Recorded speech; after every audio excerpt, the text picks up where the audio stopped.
Hey, ¿qué onda? Si no saben quién está hablando, recuerden que es Carlitos. Y el día de hoy vamos a comenzar con las entrevistas. Traigo un invitado muy especial, es uno de mis amigos más cercanos y también tiene bastante de qué hablarnos respecto al tema de la creación de contenido y sobre todo de los libros y la literatura y la filosofía y también de derecho, ¿por qué no? Vamos a hablar de todo un poco. Él es Emiliano Espinosa y lo encuentran en redes sociales como...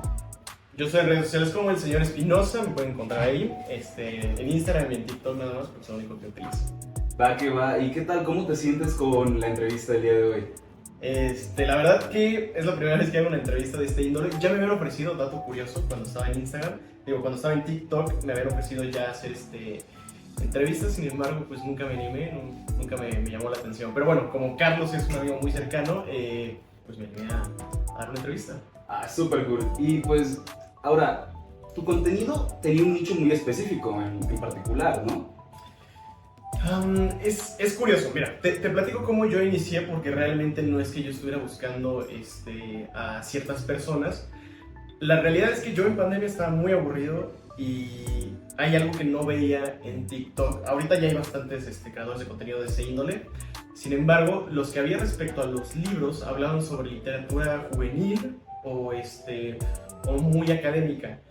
Sin embargo, había otros libros que parecían muy interesantes. Por ejemplo, está el autor de Robert Greene. Ahorita ya todos hablan de ese autor en TikTok. Okay. Pero es el creador, no sé si conoces el de Las 48 Leyes del Poder. Sí, sí, claro. Correcto, es un libro muy popular, pero casi nadie se tomaba la molestia de hablar ese tipo de libros. Porque bueno, de ese índole hay muchos más. Entonces fue una de las cosas que me interesó bastante y empecé a hacer y pues al final del día pues pegó.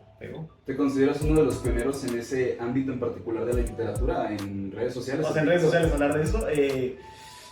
No, o sea, siento yo que sí sería muy egocéntrico de catalogarlo de esa forma, pero sí podría decir que fui uno de los primeros. Realmente desperdicié la oportunidad de seguir con redes sociales. Ahorita ya no me dedico tanto a eso, pero no pionero, sin embargo, sí fui de los primeros en hablar respecto a esos temas. Va que va. Y una pregunta que yo siempre he tenido desde que te conozco es ¿por qué, o sea, en qué momento crees tú que dejaste de crear contenido? ¿Hubo algo que fuera como el punto de quiebre o simplemente por nada? Yo creo, yo creo que sí le ha pasado a algunos creadores de contenido y es que llega un punto en el que ya te empiezas a fijar solo en números. Al principio es hobby, o sea, al principio te encanta encontrar gente que aprecie tus gustos, o sea, que encuentre simpatía a lo que tú haces y es muy padre porque eso aparte te anima a progresar con lo que a ti te gusta hacer, ¿no? Normalmente suele suceder y no deberíamos de hacerlo, pero nos dejamos guiar nuestros gustos o bueno, el progreso de nuestros gustos en desarrollarnos por los comentarios de los demás. Cuando vemos que nadie está de acuerdo con lo que nosotros hacemos o que realmente no es tan bien visto o no es tan popular lo que hacemos, nos desmotivamos porque pensamos que no va hacia ningún lado.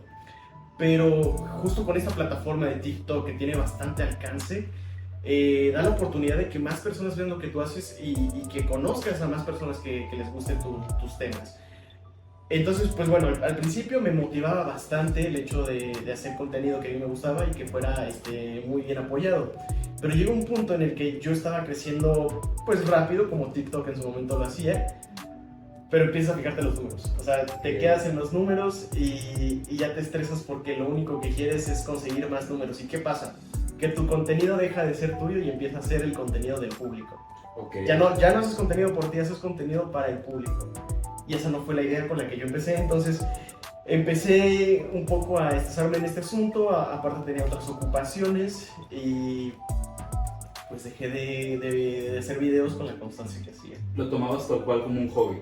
Sí, totalmente, o sea, era un hobby, yo nunca pensaba dedicarme a eso en totalidad, a pesar de que ya tuviera campañas, o sea, ya tenía gente que me pagaba para patrocinar ciertos libros, para hacer entrevistas. De hecho, yo llegué a entrevistar a autor de un libro que también es filósofo, muy bueno, y ya, pero justamente nunca lo pensé como dedicarme a esto. Ok, o sea, nunca fue como tu main llegar a ser creador de contenido o ser reconocido únicamente por eso. Sí lo llegué a pensar, pero pasamos a lo mismo. Lo pensaba más como un sentido de un gusto por los seguidores. Okay. No un gusto por ser reconocido por los libros, un gusto por tener chingo de seguidores. Es un fenómeno bastante, pues digamos, natural que ocurre, ¿no? Claro. O sea, al empezar a hacer algo por gusto, al final de cuentas te termina viciando pues el hecho de tener vistas o no tenerlas, o el hacer un contenido que quizá no te gusta tanto para gustar o seguir gustando a tu público, mantenerte vigente, ¿no? Sí, yo creo que pues, es algo que abunda bastante en TikTok. Si podemos ver gente que nada más es contenido de bait para tener tu atención y ganar popularidad, ya sea de distintas técnicas. Pero al final del día, pues obviamente una parte de nosotros sí nos gustaría conseguir mayor capital social, que al fin y al cabo es lo que consigues con los seguidores, tener una mayor capital social, que la gente te vea como alguien popular, como alguien que sabe mediante la popularidad que tienes, ¿no? Okay. O sea, legitimas lo que eres mediante la popularidad, cosa que no está mal, pero es lo que uno busca, siento yo, en redes sociales. Y pues bueno, Esto parece como una especie de fenómeno o algo que solo le pasa a la gente de nuestra generación y a los millennials, ¿no? O al menos da la impresión por el tiempo de internet y los creadores de contenido desde hace una década, ¿no?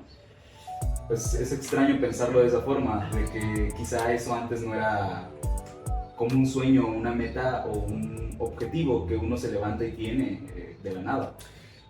Me parece que siempre ha existido, incluso, o sea, muy, muy atrás, esta sensación de poder buscar el poder a través de las características sociales, o sea, de la popularidad social. Sin embargo, con las redes sociales amplificas las oportunidades de hacerlo.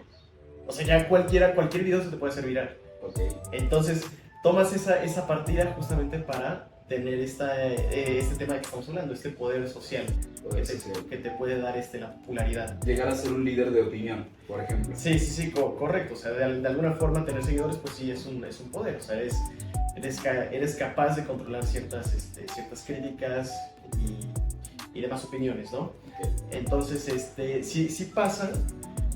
Sí pasa que antes había este fenómeno, sin embargo, obviamente no todos tenían el sueño porque sabían que no era algo tan alcanzable, o sea, no lo veían tan... Ahora parece que es más alcanzable cada vez, ¿no? Sí, correcto, o sea, tienes la tecnología, todos lo tienen a sus... Bueno, no todos, pero vaya, una gran mayoría lo tiene a su alcance y podría lograr. Okay. Está la oportunidad de poder lograrlo, ¿no? O sea, lo imaginan como más posible. Ya, entiendo. Entonces, bueno, tú hablaste hace un momento sobre el bait. Es un tema que está bastante cagado en realidad y ya lo hemos platicado alguna vez. ¿Recuerdas estos videos de, no sé, hace 5 o 6 años de YouTube que estaban llenos de clickbait y tenían este tipo de contenido pues un poquito basura, ¿no? Pero que por alguna razón todos consumíamos en ese entonces. Sí. Cambió mucho esto, ¿no? Correcto, o sea, bueno, antes te apareció un comentario, o sea, a mi parecer va a pasar lo mismo que con YouTube. Yo creo que tú veías un título que era muy bait claramente y te acostumbras, ya, o sea, dices esto obviamente no va hacia ese lado, pero en TikTok el problema es que te aparece al instante, o sea, no es algo que te dé un aviso como pasó esto, ¿no? Sí. O de broma acaba en sexo, yo qué sé, sí. pero o sea, en TikTok es diferente porque ya tienen tu atención al instante. Okay. Y el problema es que no hay título y sigue de corrido, o sea, ahí sí es inesperado lo que vaya a seguir. Entonces, como te tienen con la incertidumbre, sí hay más posibilidad de retener tu atención. Pero al mismo tiempo, esto siento que acostumbra a la persona y quiere buscar cosas que le den más satisfacción. Se la pasa más tiempo en TikTok, yo creo, y aparte es más estricto con lo que quiere. Ok. Yo había escuchado alguna vez de la regla del 8x8, que muchas veces se va modificando, en estos últimos 5 años se ha modificado muchísimo, que es que tienes 8 segundos para captar la atención de alguien y lo puedes retener en un formato YouTube, TikTok, bueno, redes sociales, hasta 8 minutos, lo máximo. Esta regla se ha ido, pues bueno, desde que la conozco, modificando, de que no, ahora son 3 segundos, ¿no? O de que son 10 por 10, cosas así. Pero viéndolo bien, el contenido te pega en cuestión de 3 segundos. Al menos el contenido instantáneo, como el de Reels o TikTok, ¿no? Yo lo conocí en 3 segundos, incluso me parecía lógico porque ves que algunos comerciales de YouTube te aparecen nada más 3 segundos para sí, saltar. Claro. Entonces, supongo que es la regla justamente para que en 3 segundos, si no estás, pues no estuvo. O sea, Claro. no te sirve un güey que vea un comercial que no le interesa. En cambio, si en 3 segundos sí captaste la atención de ese cabrón, pues ya tienes un potencial cliente. Un lead, le Sí. dicen, ¿no? Entonces, pues sí, yo creo que son 3 segundos, me parece que es bueno. Lo básico, ¿no? Creo que sí, es lo que yo había visto, no me acuerdo. Para enganchar a la gente. Y ahora, ahí está la cosa. ¿Cómo enganchas al público general que consume TikTok para ver videos? Quizá al final no leían, pero ver videos hablando de libros. Y de libros pues más complejos de lo habitual, de los libros juveniles normales. Es un tema interesante y de hecho es algo que sí me pensé bastante en su momento de hacer videos. Porque yo decía, si bien es cierto, a ver, México, población que lee 4 libros al año, o sea, no es mucho, no va a haber mucha gente que le guste tantos libros. Entonces yo decía, a mí los libros son fascinantes y yo estoy seguro que a muchas personas también le interesaría leer un libro, sin embargo, por X o Y razón, la cultura, el tiempo, etc., lo que tú quieras, no se da la oportunidad de leer un libro. Entonces lo que haces es como si estuvieras vendiendo un libro, o sea, dices algo acerca del libro que sepas que puede atraer a ciertas personas y a partir de eso empiezas a hablar ya del libro. Pero justamente el engage viene de un tema que suena muy atractivo dentro del libro. Okay. Y es ahí donde partes para después mostrarles el libro y decirles como, mira, o sea, los libros no son tan malos como parecen. O sea, no, sí muestran información importante, sí muestran información que te podría gustar, date la oportunidad. Entonces empiezas de ahí, empiezas de lo general para adentrarte a lo particular. Entonces, ¿por qué crees, o sea, o cuál es tu hipótesis de por qué la gente, el mexicano promedio, no lee? No sé realmente el tema, o sea, nos estamos adentrando ya a algo más académico, no quisiera porque sería darme mi opinión un poco sesgada, pero a ver, en general yo creo que sí influye la cultura, que la cultura abarca diversos temas, pero sí, si me dices específicamente qué sería por qué la gente no lee, bueno, habría que contemplar diversos factores. Preferiría no adentrarme, porque es un tema que incluye criticar diversos aspectos, algunos son morales, entonces... Sociales, incluso el modelo académico con el que estudiamos los mexicanos, ¿no? Correcto, pero o sea, hacerlo sin realmente tener todos los diversos factores podría ser una opinión muy sesgada. Muy sesgada, Entonces, sí, claro. no quisiera Bueno, hablar tanto. Hablando en un tema particular, yo por ejemplo, bueno, mi papá no tuvo estudios en su momento, pero él siempre leyó mucho. Hasta que empezó a tener su teléfono y pues bueno, se la pasaba más en Facebook que yo. Correcto. Ya es un tema sabido, le pasó a muchos adultos, ¿no? Uh-huh. Pero él leía mucho y de alguna forma eso de que tuviera tantos libros en casa y además de que en la primaria tenía este maestro muy adelantado a su época, que traía arete y computadora en el 2008, que era muy extraño, ¿no? para el paradigma de aquel tiempo, de la primaria pública de aquel tiempo.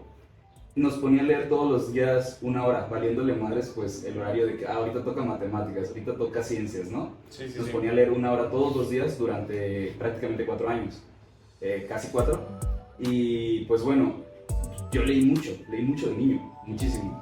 Y luego ya cuando no tenía pues estas clases para estar leyendo constantemente, tomaba los libros de mi papá, que eran pues algunos medio complejos y los dejaba medios porque de plano pues un niño de 12 no entendía qué pedo.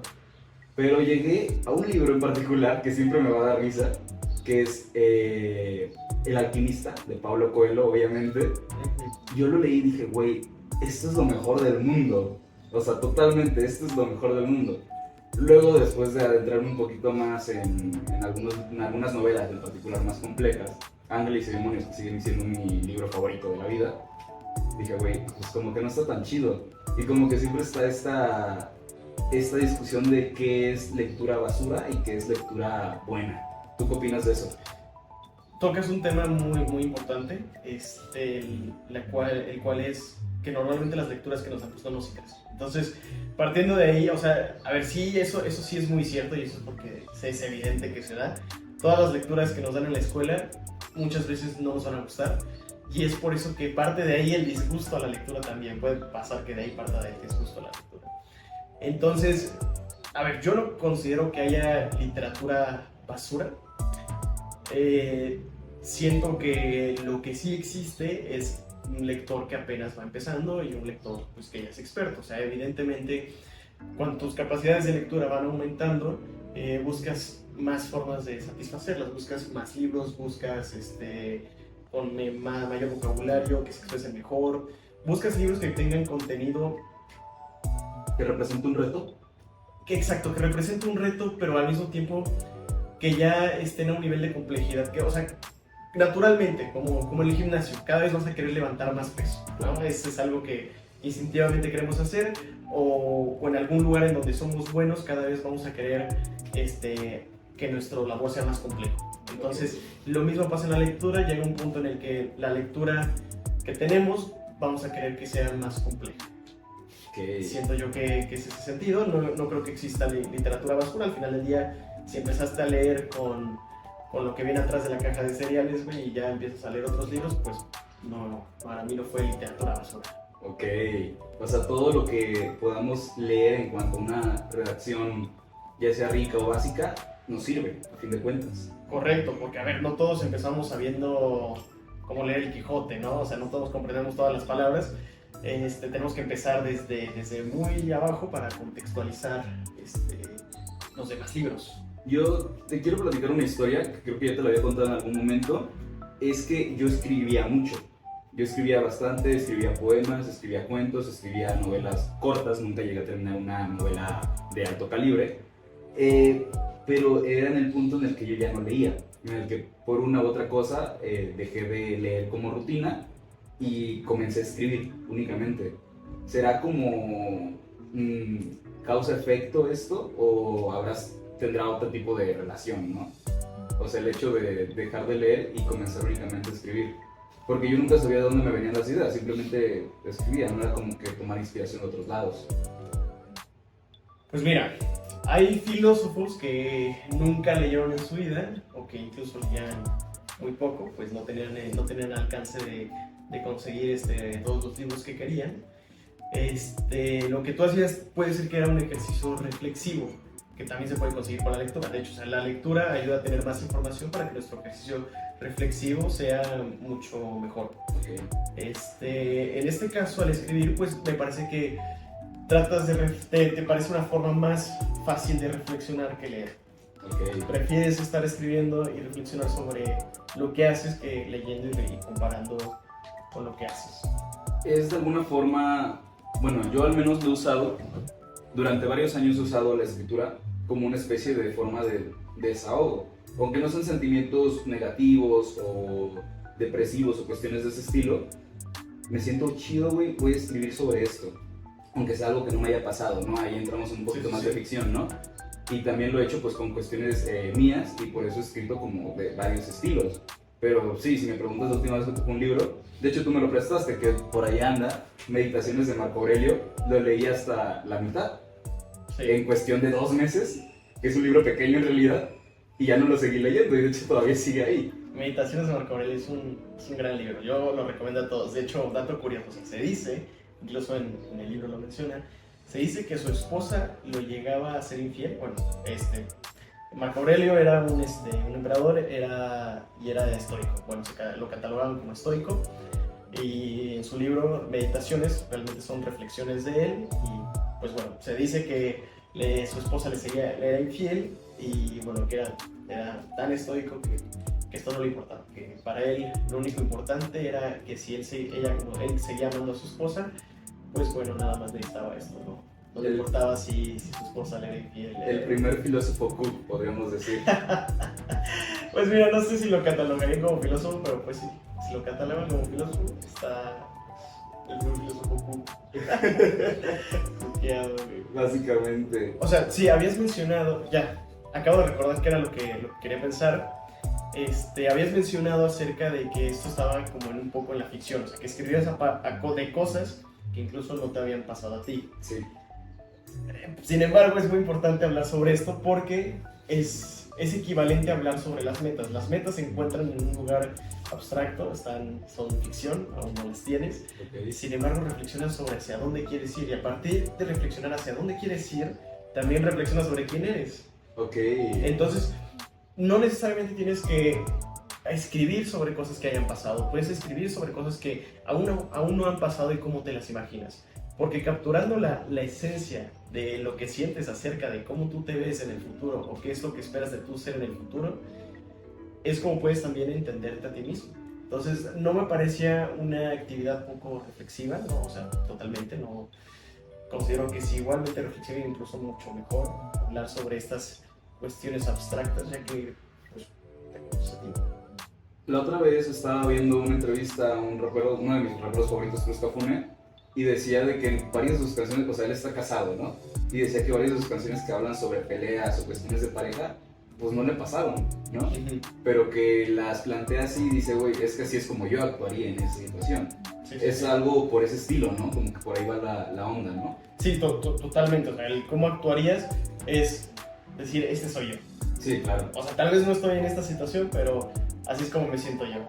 Ya. Y también es como para plasmar lo que eres ahorita. O sea, esas son tus percepciones de tu yo de ahorita. O sea, eso puede cambiar en el futuro. Sin embargo, pues te digo, sí sirve plantear escenarios imaginarios, porque te ponen situaciones que no has estado, sin embargo, esas situaciones en las que no has estado te ayudan a descubrir quién eres. O sea, no necesariamente tienes que ir a pelear para saber si eres bueno peleando.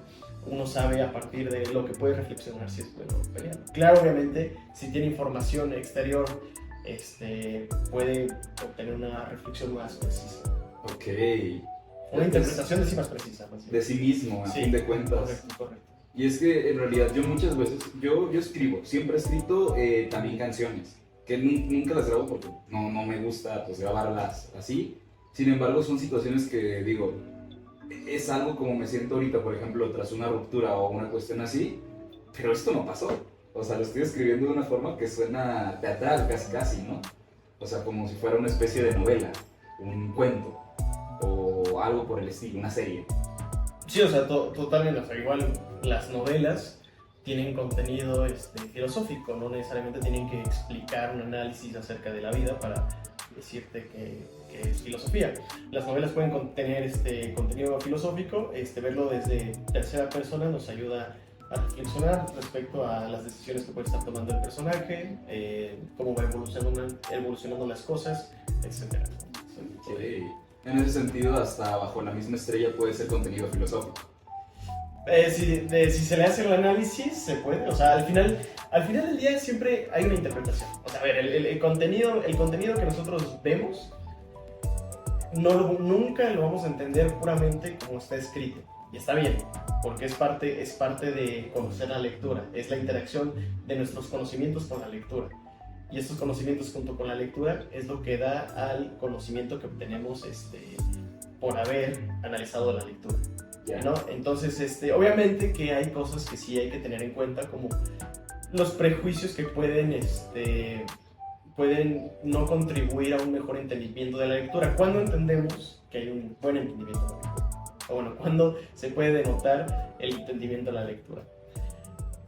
Cuando sientes que no hay vacíos, cuando la lectura es corrida y sientes que no hay vacíos de conexión de ideas. Okay. Normalmente cuando tenemos prejuicios, obviamente tenemos información previa a la lectura y es necesario porque si no, no podríamos tener esa lectura, ¿no?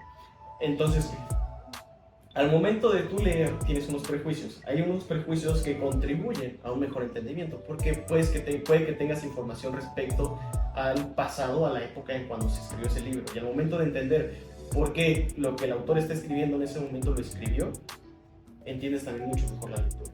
Okay. En cambio, si tienes prejuicios que puedes juzgar un libro por la moral actual y la juzgas con la moral actual para juzgar con lo que está escribiendo el autor, tal vez partas desde un mal prejuicio y no te des la tarea de interpretar bien el texto. Entonces, en ese sentido, hay cosas que previo a la lectura que tenemos, pues ayudan a una mejor interpretación. Voy a decir algo medio polémico, digamos, medio difícil, pero es que es cierto.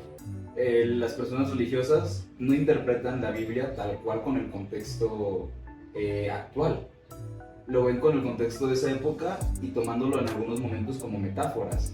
Es como esa flexibilidad a la hora de interpretar una lectura. Y digo, usando la Biblia porque es el libro main de la humanidad, ¿verdad? Pero asimismo se puede trasladar a cualquier obra no sé, de hace 1000 años, ¿no? Incluso. Correcto, no, o sea, las cuestiones religiosas tienen una interpretación mucho más difícil porque a ver, el ser humano naturalmente sí es religioso, es espiritual. Okay. Tiene estas tendencias a creer en algo superior, lo cual está bien. Esto nos da sustento de poder vivir, el creer en algo superior. No necesariamente una entidad, puede ser una idea, puede ser lo que sea, pero sí creemos en algo trascendental. Okay. Sin embargo, también hay algo de individual en esto. Es por esto que al momento de hacer una interpretación, lo interpretamos como si fuera nuestra interpretación la general, la que se debería de ser la para todos. Okay. Siendo que realmente sí depende de cada uno y del contexto en cómo interpretamos la Biblia. Vaya, no todos van a cometer un pecado y son pecadores. O sea, depende del contexto de por qué cometió cada quien por lo que cometió. O sea, alguien puede decir, al momento de interpretar la Biblia, alguien puede decir que lo que dice está bien, que todos deberíamos seguir su ejemplo. Sí, sin embargo, no entiende el contexto que cada uno vive. Si no dice que está bien desde su contexto. Por eso mismo hay varias líneas de fe o de argumento en cuanto a la interpretación de la Biblia, y el catolicismo se divide en tantas, ¿no? En el hecho de que hay varios grupos con interpretaciones diferentes del mismo escrito, en este caso. O sea, en general sí, es parte de, claro que ya en la historia es un poco más complejo el por qué hay divisiones, o sea, contextos históricos, sociales, de guerras. Correcto, sí, o sea, diversas situaciones que sucedieron para que hubo una separación de interpretación, porque al final del día sí debe haber un acuerdo entre las sociedades para poder decir, esto es lo que dice la Biblia, estamos de acuerdo, ¿no?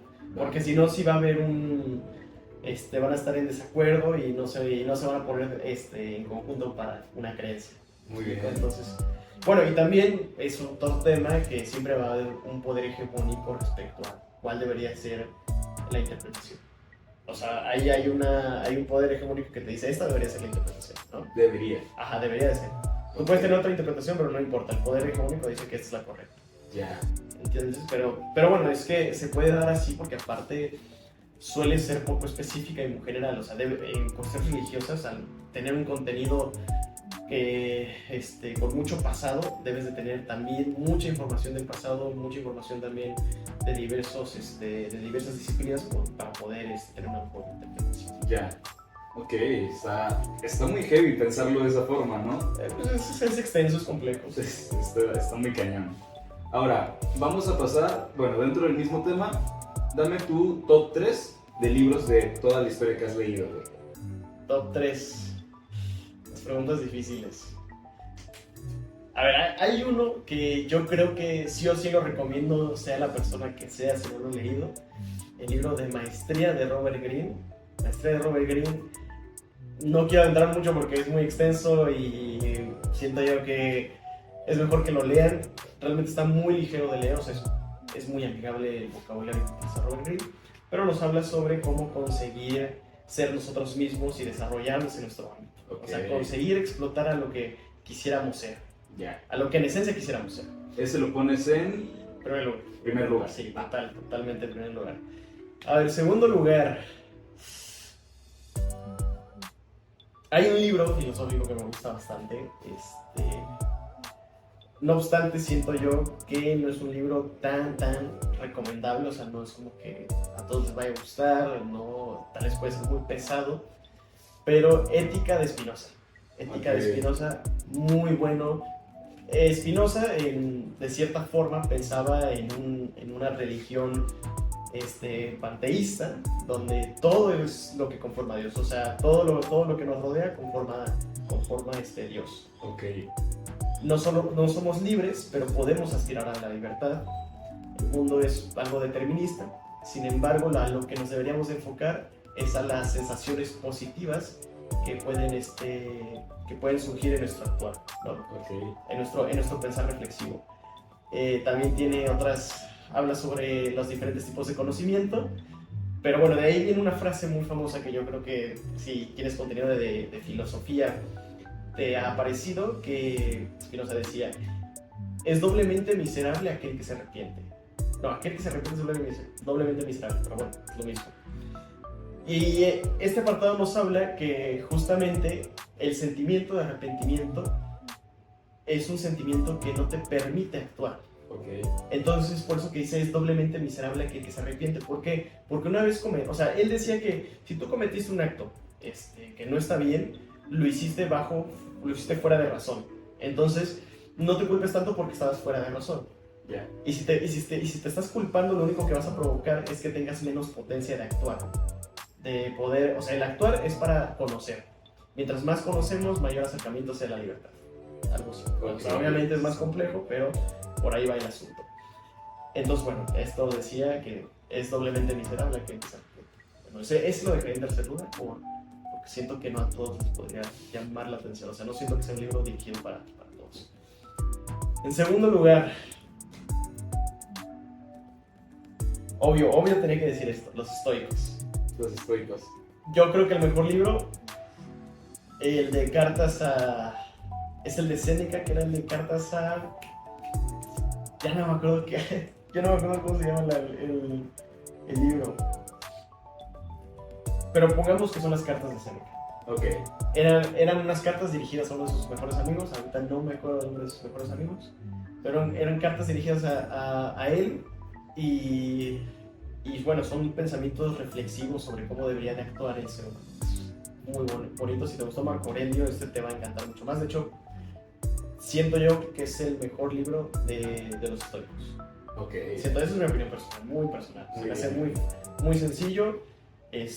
Siento yo que sí recupera muy bien la esencia de los estoicos y aborda los temas principales. Entonces, me gusta mucho eso. Muy bien. Yo no tengo un top 3, la verdad, para lo que te puedo decir. Ajá, está bien, güey. Voy a decir el top 3 de Peña Nieto, básicamente, ¿sabes?